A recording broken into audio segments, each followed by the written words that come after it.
Alright folks, now it's my turn. I've seen from YouTube videos that lots of people are having problems with their Jeep Commanders with the inner door handle breaking off. Finally it's happened with my driver's side, and passenger side's probably coming next. It's getting a little weak, but as you can see, it's completely broken off of here. It still works. If you pull it up and line it up, you can pull it enough to unlatch the door from the inside, but I've seen other people where they can't even do that anymore. So I guess that's me now. I'm going to have to take off this guy right here. There's a Phillips there, a Phillips here.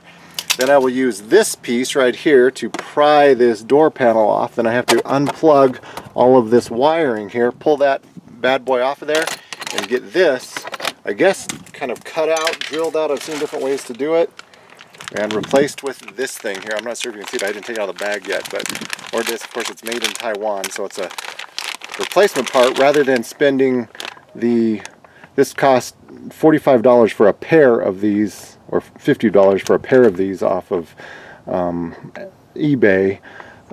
So I've got this one is the FL, so I assume this is left side, and the other one here is FR, so I'm sure, part number FR, so I'm sure that's right side, but I'll check those too when I get them lined up. But Jeep wants to charge, I think, $1,000 per door panel just to fix this part right here, so you have to get a whole new door panel, $1,000 bucks.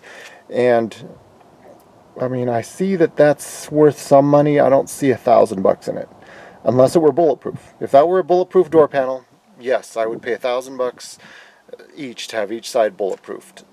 I just don't see $1,000 worth of plastic right there, especially because this thing is most likely going to just break again in just a few years anyway. So I will fix that myself, so let's get started. Alright guys, so here we are. I've got one screw here, a Phillips head, and one over here. So let's take those out and we'll see if I can pry this off. Okay, here for the window control and power locks and everything. Looks like there was 3 connections here. I just pulled those out, took this off. That wasn't too big a deal. So these guys right here, hopefully I didn't damage any of them. They look like they're still in shape. So we're good to go to the next step. I got the screws out. Let's start prying with this thing. Let's see if we can start getting this. We can pull those guys off. Okay, that one came off all right. All right, I'm going to put the camera down. All right, here is the door panel pulled off. All of those little plastic connectors came off pretty easy. These 3 things were plugged in right over here. They all came off pretty easy too. I was thinking those might be stuck after all these years, but looks like all of the holes here came out. Everything came out as it was supposed to, so I should be able to just plug everything back in. This is the broken door piece. I'll see if I can get that off here in a minute. And you just have to kind of pull the door over this piece right there. Everything else that kind of fit in pretty straightforward. So not as bad as I thought. I'm actually wondering while I have this off if I should replace this speaker. Tempted to, but stay focused. This is the focus here. Okay, here is the nastiness, which is the old door handle. Let me see if I can, I guess I'm going to have to start trying to pry that off with some of this stuff here. So we can get it off without, probably going to have to drill it all out though, is what I'm thinking here. Yeah, got some nastiness going on there. Okay, let's get to work on it with the drill. And look what the new kit came with. Came with this crazy drill bit taker. I don't know what it is. Rivet remover. Let's try that out in there and see how this thing's going to work. See if it will work. Let's switch the other way.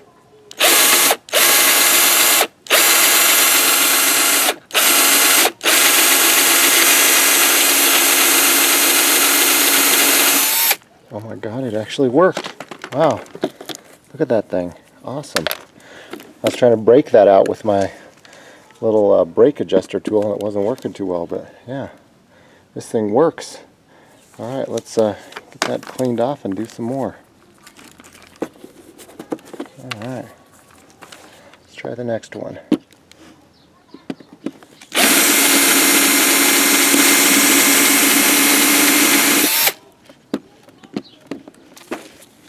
Let's see if I did it already. Almost. Let's go again. There we go. Let's try the next one.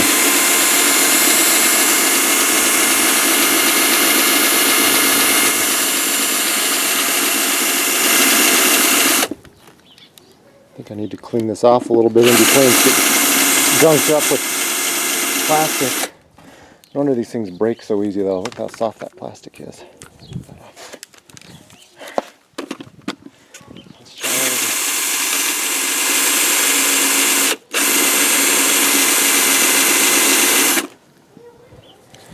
again. Let's try that out again. Alright, after all that drilling, it took a little bit of elbow grease there. Gotta clean that off now, but all those old ones are drilled out. Before I start to, here's the new one that came in the kit. Before I start to put this guy back on there, I think it goes like this. So, before I start screwing anything in, I am going to double check that this is gonna work here. And I think that will. Let me see if I can pop this piece off right here. Alright, so this piece right here looks like it just snaps. Let me see if I can do this while holding the camera. Should have brought a tripod out. So you gotta snap this thing back here. There we go. So snap that out, lift up, comes right off. So that should be how the new one goes on. So ran into a little bit of a problem with these little dinky short screws here. All of these guys right here all screwed in just fine. So we've got 1, 2, 3, 4, 5 in, but then we've got 1, 2, 3, 4 that are out. So these guys will not thread with that little dinky screw. So I found these out of my toolbox. Got these a little bit longer screws. I hope they're not so long they poke through, but I really don't care. I just want it to hold up and be stronger than it was before. If it pokes through, not the end of the world. See if I can get these to drill into there, but everything else looks like it's holding up well. Alright, so here's what we ended up with. We ended up with all of these in. This one started to poke through a little bit, and this one started to poke through the other side just a little bit. They started to dimple on the plastic. So I guess when you're using longer screws to make them work, you're going to dimple through on the other side or go all the way through. But I wasn't really concerned about that. I just want this thing to hold up and last for a few years and give me something to open the door. This one I never was able to get to work. So let's see if I can hook this bad boy back on. Okay, so here we go. We got this thing lined back up here.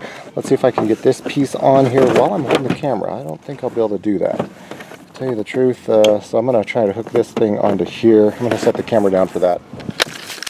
Okay, so just shop vacked off all of the nasty little chunks of shedded plastic that came off of that thing. The hardest thing about getting this back on was tucking the top part in. So you got to get the top part tucked around the lock. I guess the door lock knob. You tuck it around there, and then you got to stick this piece in and tuck it in around there. Once that goes in, then everything else pops in pretty easy. And then there's that one screw here, one screw here. They're in, and here's a little dimple. Here's another little dimple. There's a couple of them.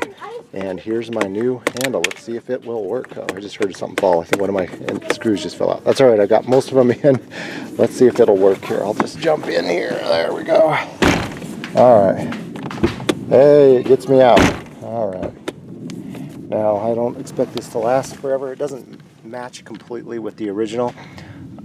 So what I'll probably do on the next one I buy is just drill this completely out, a hole there, and put a nut and bolt on each side around there. Because that's not going to bother me. I'd rather have something that's strong that I can take off and replace, since these are going to be, I plan on these breaking every 2 years or 2 or 3 years. So, but we still have shedded plastic all over the place. In any case, I'm back in business here. Got a door that will open without the whole handle falling into the inside of the door panel. And the bottom part's in. There's that little piece right there. where you can stick the screw. Just want to make sure that you put the screwdriver right here to start prying it apart. All that's in. So I'm back in business. Saved me, what, $1,000 from the Jeep dealership, at least $800 to have them put a new one on there. All of these wires plugged back in. There was those wires over here, these wires here, they all plugged in pretty easy, and looks like they're all functioning again. Everything's working like it's supposed to. So hopefully this will help other people out like it helped me out with these Jeep Commander interior door handle I guess faulty parts that we have to deal with here and try to make our vehicles last longer without pouring. I just poured $4,200 into the transmission getting rebuilt on this thing, so I don't have another $4,000 to put into the doors. Got the transmission rebuilt. Okay, the doors are going to have to be me. So yeah, looks good and works good. Hopefully it'll last.